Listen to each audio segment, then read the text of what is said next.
So we're going to go through a posture assessment, which would be the first thing we would do with any client. So first of all, we've asked her if she's suffering with any niggles. She wants to get stronger, she wants to get fitter, but she's got issues in the shoulder, she's got issues with the back, and she's got issues in the knees as well. So we're going to look at kind of why that is and then build a strength program that fits the person. So first of all, we can see is that she's got shoulder pain, and we can see that one shoulder is slightly higher than the other. So we know that this is going to be tighter on this side, and we know this is going to be weaker on this side because we've got this imbalance. So that straight away dictates the kind of exercise we're going to give her, rather than just throw her in the deep end with all the dumbbells and whistles. Secondly, we can see as we go down the body, there's a slight curve in the spine. So that's going to result in imbalanced hips. Again, it dictates what exercises we give. And then if we come down to the feet, we can see there's quite a big imbalance in the feet. So the right foot collapses quite a bit, which tells us the arch is weak in the foot. That's going to have a knock-on effect on this right leg. So the hamstring is going to be weaker. The left hip's probably going to be tighter because she's constantly shifting her weight from one side to the other. And in effect, we need to strengthen this body back into alignment, because this is why she's having so many niggles. So the more specific we can be here, the more specific the program can be, and the more effective it can be at making her build a stronger, healthier body. So next thing we do is we want to get her to move to see if anything else highlights. So first thing, we've mentioned the shoulder pain. If we can get her to move her arms up in front of her body, all the way up to the ceiling, and we want to see how these things move now. All right, so we can see there's not much gap in between the shoulders and the ears, for example. So her upper neck, her traps are overworking. So it's important that we choose an exercise that helps strengthen the lower traps in the back, because that will keep the shoulders in a better position. So if you bring those down for me. If you touch your toes now, just have a reach down. Okay, so she's struggling with back issues. So there's a lack of flexibility in the lower back. I mean, this looks really stuck. There's no bend there, and she can't get to her toes. And there's a shift from right to left. So all those things are telling us that there's tightness and there's weakness, and specific exercises are going to help create it, balance and strength. The main thing we can see, if we touch our toes again, is that because we're struggling with this toe touch and this tightness here, it tells us that the core's probably weak, it tells us that the glutes are probably weak, and those are the first things we need to address. We want to see how all these muscles move together and how they go in action, right? So we're going to ask her to just do her body weight squat, which is a really common and popular exercise to do in a gym, but is it the best exercise to do for this lady? So if we just squat down, so straight away we can see our feet collapse, our knees are collapsing in, and that's all putting pressure into our lower back, it's all putting pressure into our knees, and it's going to have a knock-on effect higher up the body into our shoulders and neck as well. If you do that again for me, we can see that collapse of the lower body. Doing a squat, a lunge or a deadlift, come up for me.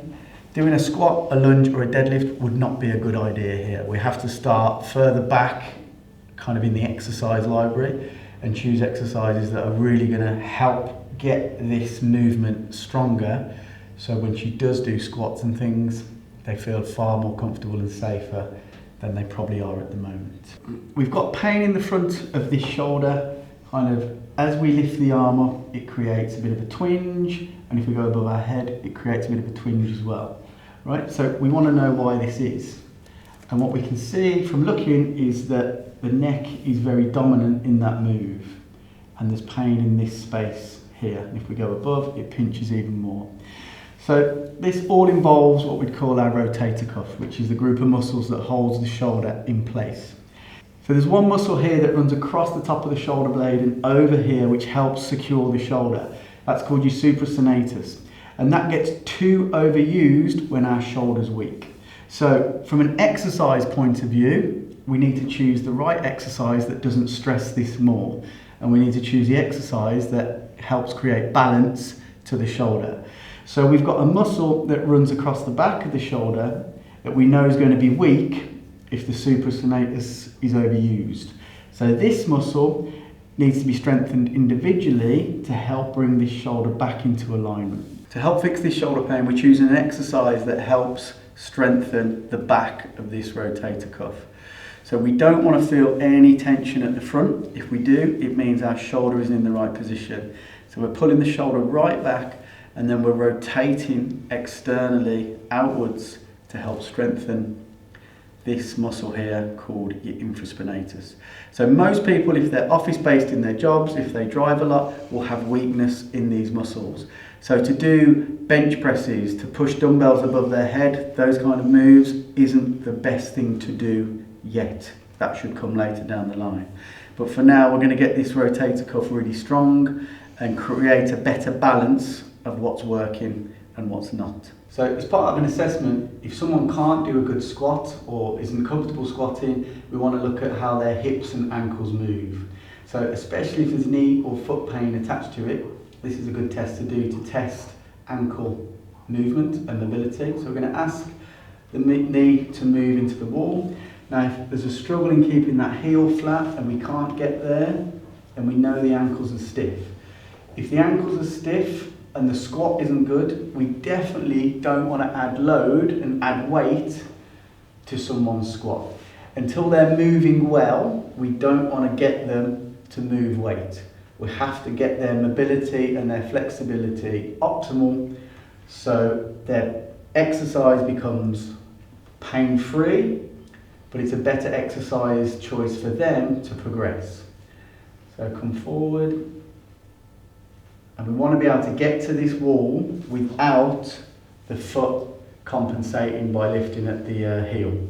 If we have something like plantar fasciitis or a bad knee, those are kind of a foot injury or a knee injury, we'd always want to look at how the ankle moves. So here we can see that the ankle's really limited because the knee can't get to the wall without the heel compensating and lifting.